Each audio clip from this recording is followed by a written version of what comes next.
Hello everyone and welcome, I'm Kiv, your favorite degenerate, and today I want to talk about how Halo Infinite seems to be getting its fear factor back in the game, and this is something that I've missed for quite some time. Something that I feel as if the series as a whole hasn't had in its last couple of installments, and that definitely made a significant difference for me, at least. Having the original trilogy and been through it yet again for another playthrough, I have to admit that the nerve-wracking entertainment of it all is one of a kind, and that is something that I mostly put down to the fear factor. Obviously, the best place to start is the beginning. Halo CE, Combat Evolved itself was just ridiculously good, and it left a lasting impression on so many people, and this is because of a few reasons actually. You've got a mysterious alien alliance that you don't know much about, and they are hunting you down as a species, and they are killing you on sight. Aside from you as a Spartan, most humans are powerless in the face of all of this, and then you have a mysterious Halo ring which you are then to explore. And the level design is specifically made to actually keep you on your toes. You have to be paying attention. You can't be a couch potato when you're playing Halo CE for your first run through or so, because you've got elites hiding behind corners ready to ambush you. The level design is open-ended. It encourages you to explore. It encourages you to go out there and see what this mysterious ring has to offer, and also what it has to be afraid of. Another thing about the level design that keeps you on your toes is how cover works. You don't look at stereotypical cover. You don't have huge barriers that you come across all the time. Majority of the time you are getting attacked by the Covenant, you're in the middle of an open area and you have to use what you have around you. You have to go for the rocks, you have to hide between the trees, especially on harder difficulties. And so through the gameplay, the game is actually telling you that you're being hunted, that you're losing, and that you have to give it everything you've got, and you could be attacked at any moment. So that's when it comes down to you and your role in the game as the player, as the chief, to be able to turn the tide, to be able to bring things back from the brink of extinction.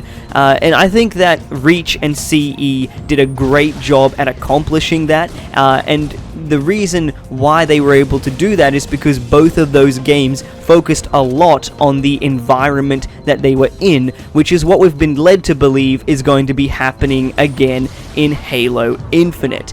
As far as I'm concerned, Halo Infinite is doing a great job so far at getting a level of fear factor, and I think it's accomplishing this really well because it's got a lot of similar sort of ideas behind the original Halo. You've got a mysterious enemy, the Banished. We know a really small amount about them. We had the entirety of Halo Wars 2, but all we really know about their overarching goal is that they want power, and Atriox wants to control and expand his empire, but we just don't know why.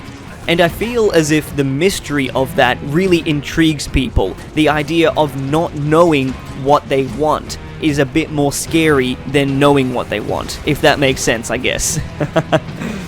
Another similarity is that we're back on the back foot. We are losing this fight. We're being hunted by the Banished, and we collectively have the timeline for this game being set however many days after we lost. So there was some point in time where the UNSC collectively said, we're fucked now, eh? Atriox's origin story is something that gets me really excited for Infinite, because the Covenant almost exterminated us, but in his introduction, we find out that they never came close to killing him, and that is a statement that carries a lot of weight. And because of that, I think that the idea behind Atriox, not his physical power, but his actual empire, his goals, what he wants to achieve, is beyond our understanding. That was an unintentional meme crossover. I didn't mean for that to happen. But on top of that, I think Escharum did a phenomenal job in making sure that all of us had an enemy to actually look forward to.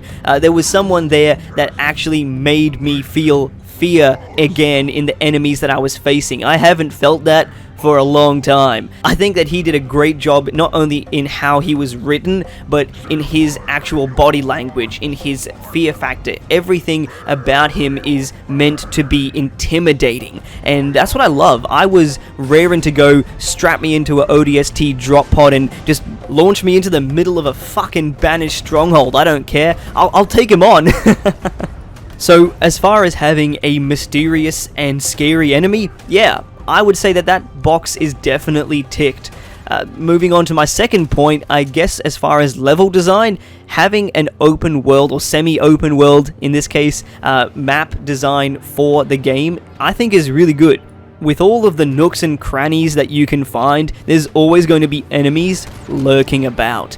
As far as making your enemies powerful, I think they accomplished that really well in Halo Wars. You've got the 3 Spartan 2s taking him on, and they just get freaking demolished. They get wrecked by Atriox, and having seen that, having seen our strongest warriors be thrown around like ragdolls and children, I definitely have a lot of fear for both Atriox and the Banished. And I seriously don't think that I'm alone when I say this, but Atriox and the Banished as a whole, they inspire a much better feeling of fear, in me at least, than any kind of Promethean ever would. So, that's just my personal opinion, but let me know what you guys think in the comments section down below. I think we'll call it at that for today, but you guys know what to do if you want to see more content like this. I've been Kiv, and I'll catch us all on the next one.